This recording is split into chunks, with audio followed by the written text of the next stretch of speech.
Bom, tá aqui na frente não é um negócio fácil, então já peço perdão à igreja, qualquer coisa, mas vamos tentar trazer aquilo que o Senhor tem ministrado em nosso coração. Amém? Então você fique em oração, intercedendo. Gente, é sério o negócio. Esse salmo, ele é o início de um grupo de salmos, né, que falam sobre triunfo. Na realidade, ele vai falar sobre triunfo e também tem alguns cânticos de Sião que estão no meio desses salmos, né? Salmo 46, ele exalta a suficiência de Deus na hora de enfrentar ameaças e diversidade. E aí eu fico pensando, foi a primeira coisa que Deus trouxe no meu coração, é que tipo de ameaça e diversidade nós temos enfrentado no nosso dia a dia. Mas aí, independente, e aí eu acho que isso precisa ficar claro, independente de qual seja a ameaça, de qual seja a diversidade, o que esse salmo está dizendo é que Deus é o nosso refúgio e a nossa fortaleza, socorro bem presente, diante de qualquer ameaça e aflição que venha. Amém? Glória a Jesus, receba essa palavra em nome de Jesus. E o que eu entendo também é que Deus é especialista de dar soluções em situações que não tem solução aparentemente. E aí quando você olha olha lá atrás, né? O povo estava cativo no Egito. Tinha solução para aquele cativeiro, gente? Eram mais de 400 anos. E não tinha solução aparentemente. Mas o Senhor envia um libertador. O Senhor começa a fazer milagres. O Senhor começa a enviar provisão. Eles saem do Egito, vão para o deserto. Chegam no deserto, acontece uma porção de coisa. Primeiro não tem água, depois não tem comida. Deus vai alimentando o povo. Deus vai enviando água, Deus vai enviando maná.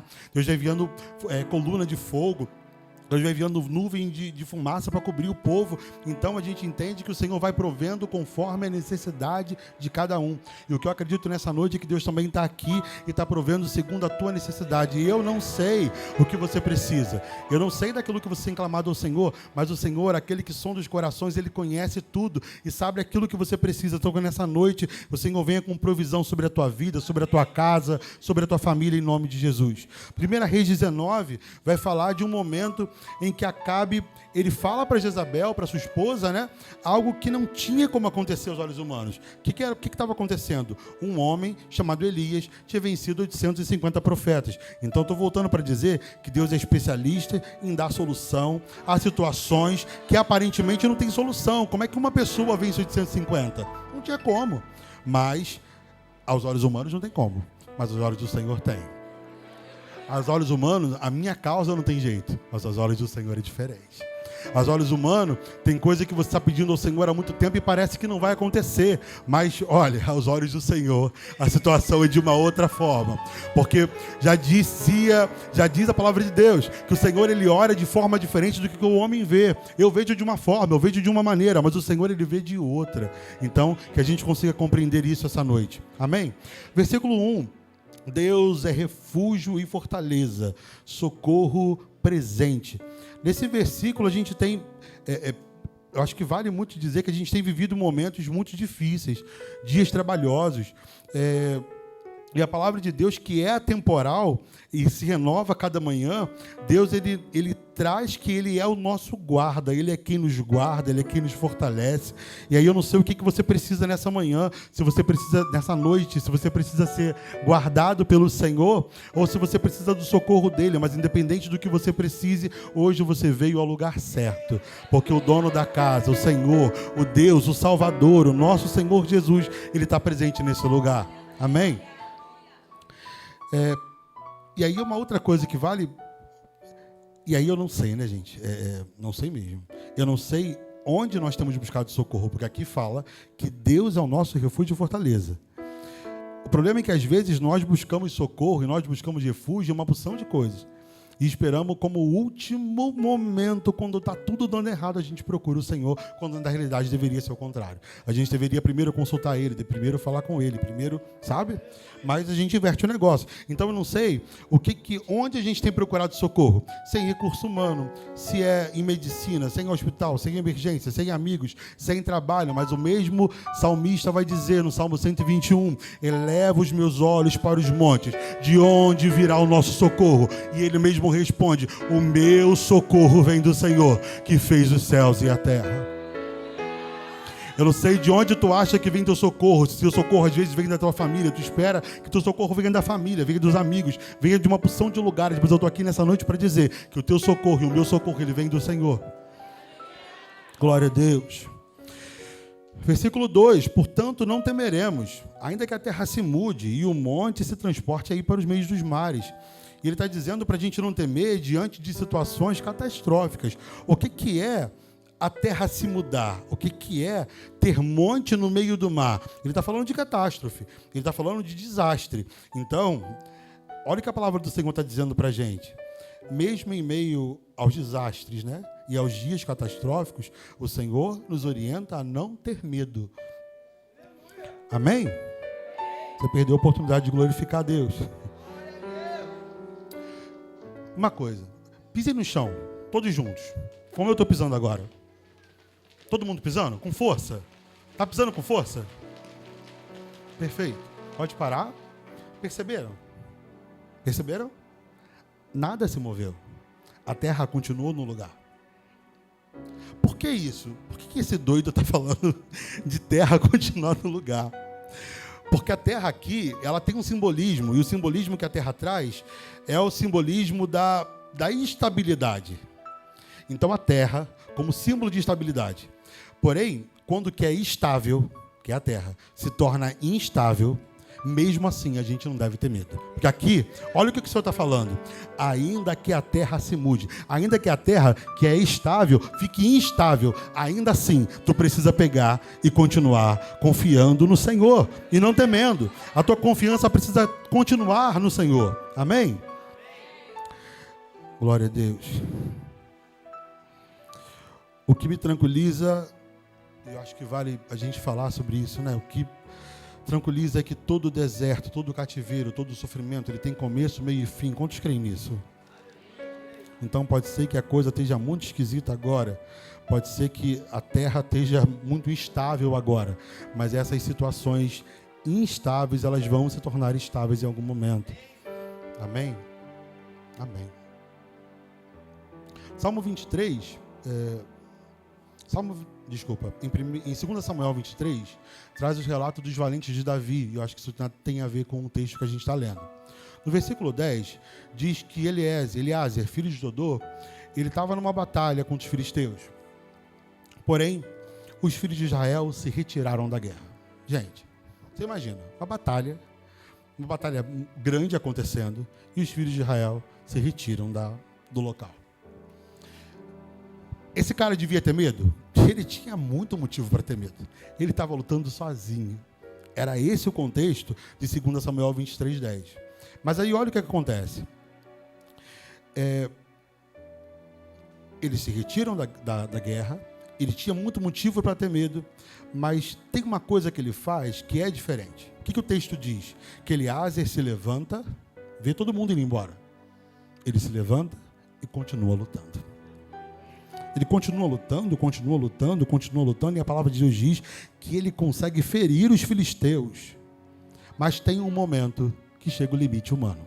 E no limite humano diz assim: as mãos de Eliázer se cansaram. E esse é no limite humano. Mas eu acredito num Deus, nós acreditamos num Deus, num Senhor, que Ele faz além do nosso limite. Então, quando chega o nosso limite humano, quando a gente faz tudo o que a gente podia fazer, Deus ele entra fazendo aquilo que Ele pode fazer, que é o impossível. O que for possível, que estiver no âmbito de possibilidade, nós temos que fazer. Você temos que fazer. Se é para estudar, a gente tem que estudar. Isso Deus não vai fazer pela gente. Se é para trabalhar, a gente tem que trabalhar. Isso Deus não vai fazer por nós. Mas o que é impossível, que é curar, que é fazer, Deus ele faz, porque Ele é Senhor. E aí, nessa situação, Deus entra no momento em que tudo já era impossível, porque a mão de Eliázer estava cansada. E aí o que Deus faz? Deus firma, Deus coloca a espada apegada à mão de Eliázer. Ele não conseguia soltar a espada. Quando a gente está ali, cansado, parece que o nosso braço não levanta e a gente não tem força para segurar as coisas. Mas o que Deus faz é pegar a espada e quase que colar na mão de Eliázer. Olha, está aqui, e continua. E Eliázer continua batalhando e fere os filisteus. Amém? O que tu entende disso? Tem coisas que nós temos que fazer, Mas tem um momento em que Deus vai começar a fazer. E essas águas vão acontecer e vão surgir aí de uma outra forma. Amém? Você recebe isso? Deus faz com que a mão dele fique apegada à espada, operando o livramento no povo. Deus tem uma palavra de livramento para as nossas vidas diante dos nossos temores. Eu não sei hoje do que você tem medo, mas eu sei que Deus opera livramento essa noite. O Senhor me faz entender que quando nós não tivermos mais forças para segurar a espada, mais forças para ficar de pé, mais forças para ir à célula, mais forças para vir à igreja, mais forças para seguir o discipulado, Ele vai segurar nas nossas mãos e vai nos fazer continuar caminhando, continuar nos mantendo de pé. Mas chega uma coisa que você precisa entender nesse mistério aqui. Deus operou o que era sobrenatural. Mas entenda, a atitude de levantar e de continuar batalhando era de Eliaser. Isso não era de Deus. Isso era de Eliaser. E a gente precisa entender isso. Que tem um negócio aí que não dá para a gente desistir. Amém? Versículo 3. Ainda que as águas se tumultuem, ainda que tudo dê errado, todavia eu preciso me alegrar do Senhor. Abacuque fala isso no capítulo 3, versículo 17. Ainda que a figueira não floresça, ainda que não haja fruto na vide, o produto da oliveira minta, os campos não produzam mantimento, as ovelhas de amalhadade sejam arrebatadas e nos currais não hajam vaca, todavia eu preciso me alegrar, continuar me alegrando no Senhor. Amém? Porque a gente se alegra no Senhor quando as coisas dão certo. E por que a gente não consegue se alegrar no Senhor quando as coisas dão errado? Né? Eu acho que vale pensar nisso. Quando a gente lembra da situação de Jó, Jó viveu uma situação extremamente tumultuada, onde ele perde família, onde ele perde o gado, perde riqueza, perde, mas ele continua, ele perde. Mas você não vê Jó desistindo.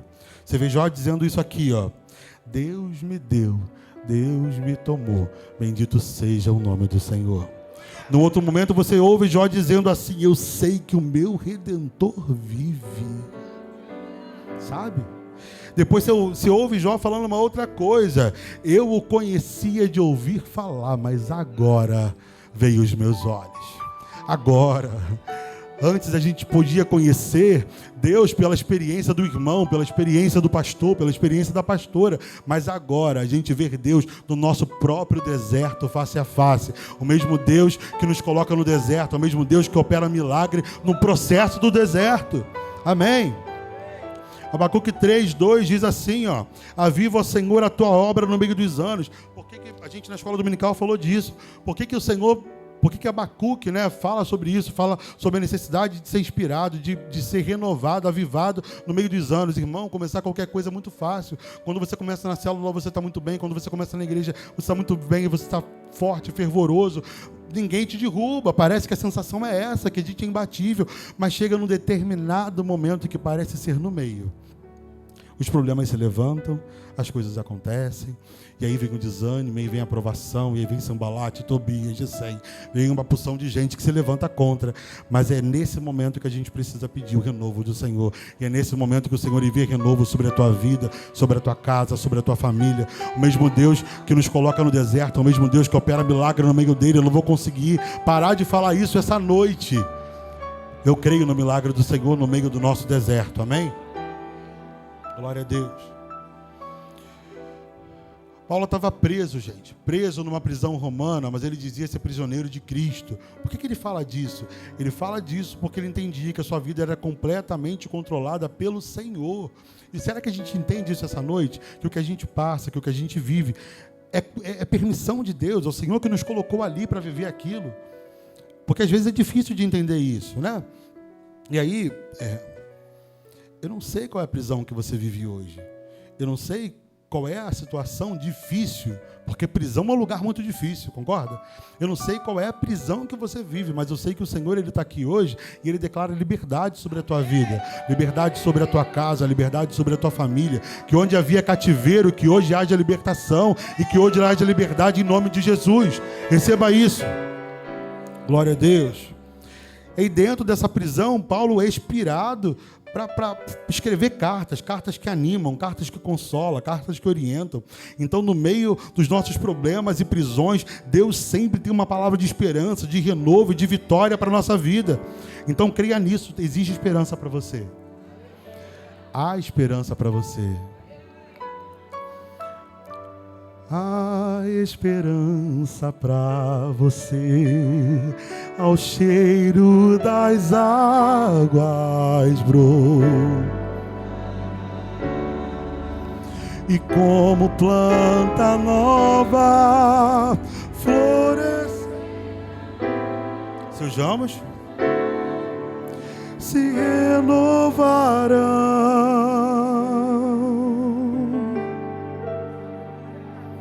e não cessarão os seus frutos, e viverá. Não cessarão os seus frutos não cessarão. Ei, você vai continuar vivendo. Você podia estar, talvez, como tivesse o vale de ossos secos. Tu podia estar como Ezequiel 37, numa situação de sequidão, de extrema sequidão. Mas o Senhor hoje veio aqui para te dizer que onde havia sequidão vai haver vida. Onde havia sequidão, onde havia vale, onde havia osso, onde havia morte, vai ter vida essa noite em nome de Jesus. Glória a Deus. Então mantenha a tua esperança firme no Senhor, independente das circunstâncias. Jacó, num outro momento, ele começa a abençoar os filhos, e era costume daquele momento, você pode usar a referência de Gênesis 49, falar um pouco da história dos filhos, né? Antes de abençoá-los. E aí, num dado momento, Jacó começa a falar de José, e aí ele se estende um pouco mais do que dos outros filhos. Interessante. E ele diz assim, no versículo 22 de Gênesis 49, José é um ramo frutífero. Ele está dizendo que José, ele tem a capacidade de frutificar, que o filho dele era frutífero. E aí é interessante observar que José, ele não frutifica fora de casa primeiro, ele frutifica primeiro em casa. E aí a primeira lição que a gente aprende nesse texto é: eu preciso frutificar primeiro dentro de casa. Às vezes a gente acha que vai fazer missão fora do país, fora do estado, mas você pode começar a fazer missão dentro da tua casa, dentro da tua igreja, dentro, sabe, da tua comunidade, dentro da tua rua, ali aqui muito pertinho, não precisa ir para longe. Então, a primeira coisa que José nos ensina é que é possível ser frutífero primeiro dentro de casa. E depois ele continua frutificando na casa de Potifar, depois na prisão. Por onde ele passa, ele frutifica. E aí ele diz assim: ramo frutífero junto à fonte. Ele só consegue frutificar porque ele está ligado em Deus, porque ele tem sido alimentado pela fonte. Quem é a nossa fonte? A nossa fonte é o Senhor. Então a nossa forma de se manter frutífero é continuar estando ligados em Deus. Quantas coisas tentam nos atrapalhar, nos embaraçar, sabe, desviar a nossa atenção, desviar o nosso foco, para que a gente perca a conexão com o Senhor. Não perca a conexão com Deus, permaneça frutífero. E a única forma de continuar frutífero é permanecendo próximo à fonte. Permaneça junto à fonte nessa noite. E diz que os seus ramos se estenderam sobre um muro. Irmão, o que é muro? Muro é um limitador. Muro é algo, é uma barreira. E aí ele diz aqui que Jacó está dizendo: meu filho, ele nasceu frutífero, a fonte o sustentou frutífero, mas tem um momento que ele se depara com um muro, tem um momento que ele se depara com um limite, tem um momento que ele se depara com um tumulto, que é o contexto do texto que a gente está lendo, né? Mas tem gente aqui que parece que está assim, que era frutífero, estava frutífero, mas está diante de um limitador, está diante de um muro, que parece intransponível, que parece impossível. Quantos já viveram isso? De viver frutificando, sabe? Frutificado na célula, ter frutificado na igreja, ter frutificado em casa, mas parece que no momento a gente chegou num lugar que a gente não avança mais. E olha, mas o texto diz assim: José olha para o muro e diz: os meus ramos vão passar por cima de você, por cima do muro. Isso é uma conjectura, mas o muro... Eu não sei se o muro vai sair da frente, se Deus vai derrubar o muro, se a gente vai pular ele, mas o fato é, ele não vai continuar nos impedindo de alcançar aquilo que o Senhor tem para nós. Ele não vai continuar nos impedindo e nos dificultando de chegar aonde o Senhor quer que a gente chegue. Então é hora da gente olhar para esse muro e fazer alguma coisa. Olha só, se ele não sei o que vai acontecer com ele, se ele vai cair, o que vai acontecer, mas eu sei que existe algo que precisa ser feito. José fala... Na realidade, Jacó fala que os ramos de José se estendem por cima do muro.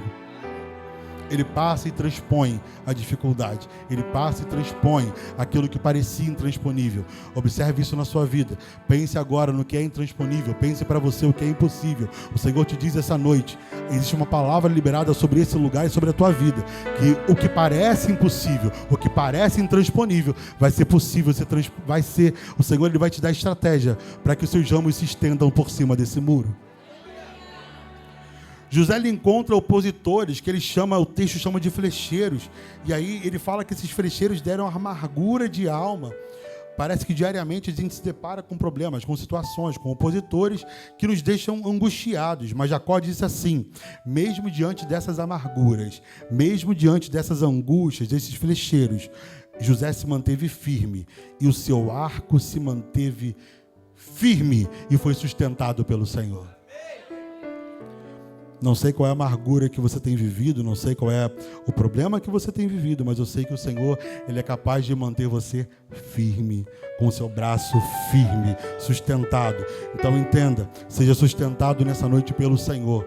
A gente por vezes acredita ser sustentado por tanta coisa, inclusive pela nossa própria força. O que te mantém de pé hoje não é minha força, não é a tua. O que nos mantém de pé hoje é o Senhor. Entenda isso. Somos completamente dependentes do Senhor. A nossa vida, ela está nas mãos do Senhor. Entenda isso. O Senhor é quem te sustenta de pé. O Senhor é a tua sombra, a tua direita. O sol não te molestará de dia, nem a lua de noite. O Senhor te guardará de todo mal. Ele guardará a tua alma. O Senhor guardará a tua entrada e a tua saída, desde agora e para sempre. Glória a Jesus, creia nisso. Glória a Deus. Então mantenha o seu braço firme. José estava, olha que interessante, seguindo o texto um pouco mais para frente, diz que José estava na praça central do Egito, organizando a distribuição de alimentos, né? Ele tinha, logicamente, maquiagem faraônica, estava todo paramentado ali com as roupas do Egito, né? Que era o contexto. Os irmãos passaram por ele, passaram pelo irmão e não reconheceram. Depois, em outro momento, um dos irmãos falou, inclusive, com ele e não reconheceu.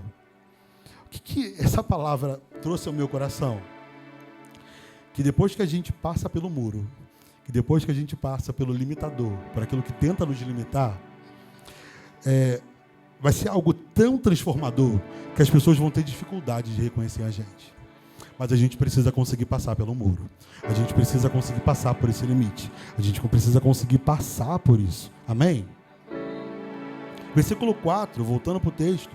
Há um rio cujas correntes alegram a cidade de Deus, santuário das moradas do Altíssimo.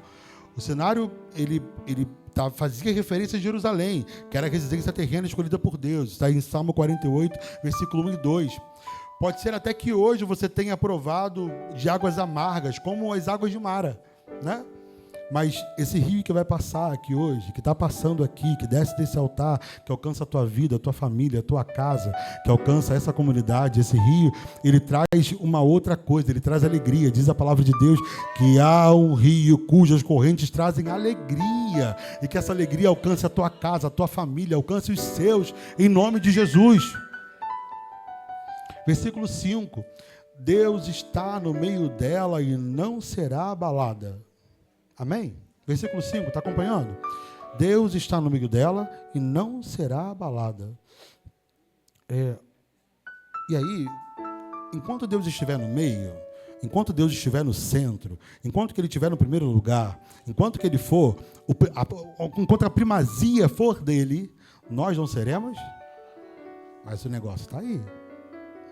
E aí o problema é, o que tem tomado o lugar de Deus na minha vida e na sua vida? Porque se a gente tem sido abalado quase que diariamente, alguma coisa tem roubado o lugar de Deus. Porque a palavra que não mente, que não muda, disse que se a gente tiver, se Deus ele estiver no meio, a cidade ela não é abalada.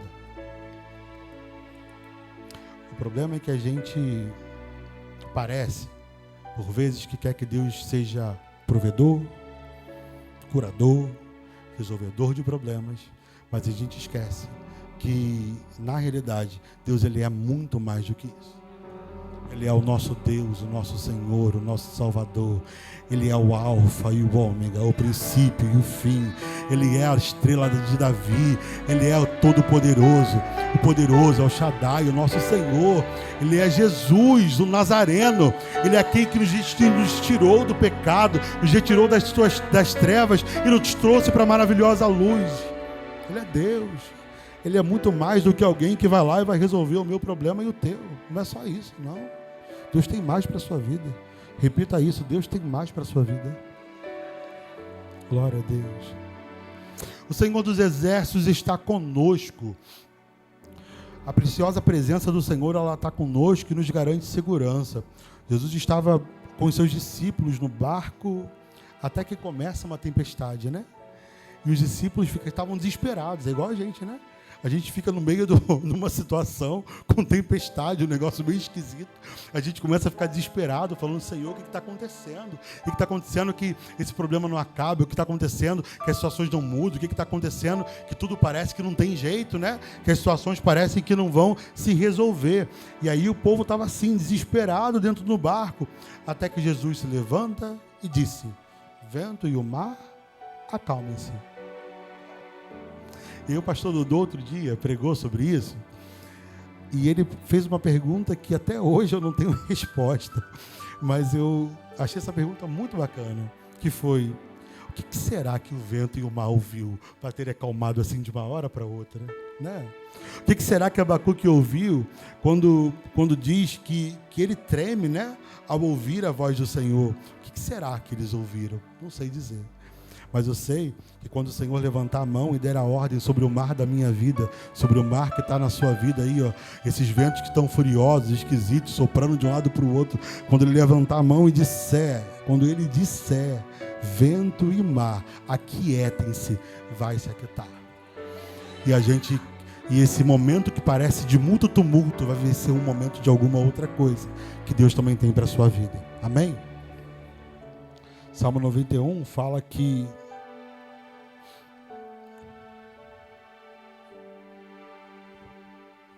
Salmo 91.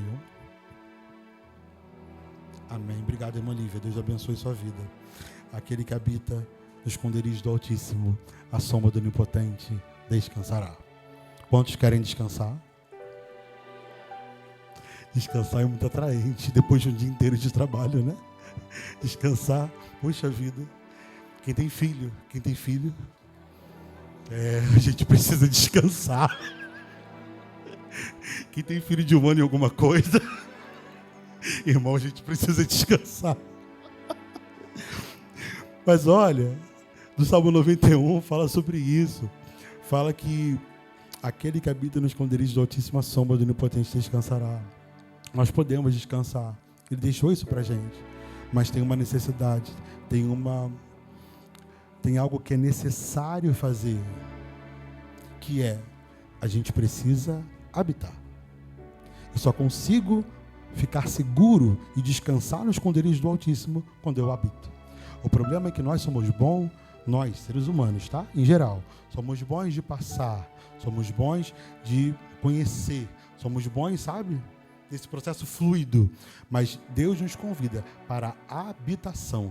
Ele quer que a gente habite no esconderijo dele. Ele não quer que a gente fique um dia, uma semana, um mês, um ano. Ele quer habitação, ele quer morar em você, na minha vida e na tua vida. Isso é para sempre, irmão. Para sempre, sabe? Não é só um dia, não, isso é pouco. O que é alguma coisa, um tempo fora da presença do Senhor, gente? Não. O que o Senhor tem para a minha vida e para a sua vida é um local de habitação, é um local de segurança. Mas para que a gente seja seguro e descanse, a gente precisa habitar no Senhor. Versículo 10 diz assim: aquietai-vos e sabei que eu sou. Mas, vamos voltar para o nosso dia a dia comum. Ansiosos. Quantos? Tristes. Deprimidos. Em luto, porque perderam alguém, inclusive durante a pandemia. Quantos com problema de saúde, quantos com problema na família, né? Mas o Senhor diz para você e para mim essa noite: aquietai-vos, Aquiete a sua alma. Se tranquilize e entenda que eu sou Deus. Ele é Senhor, Ele é Criador. O momento em que Ele falar, aquieta, aquieta. É o Senhor falando contigo. Aquieta a tua alma, aquieta o teu coração, aquieta o teu espírito. Dê uma trava na tua ansiedade, naquilo que te perturba. E entregue na mão do Senhor, entregue para Ele, sabe? O que te perturba, o que te angustia essa noite? Entrega na mão do Senhor. Tem coisas que nos preocupam e nos tomam de tanta preocupação que a gente não consegue orar. Roubam o nosso momento de oração, roubam o nosso momento, sabe? A gente é roubado o tempo inteiro, irmão. Entrega na mão do Senhor. Amém?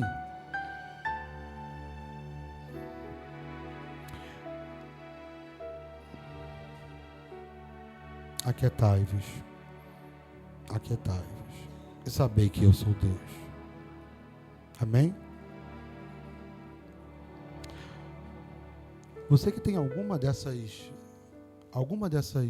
coisas que eu acabei de falar, ansiedade, depressão, tristeza, preocupação, problema de saúde, problema com a família, algum familiar que faleceu durante a pandemia, vem aqui na frente, vamos orar.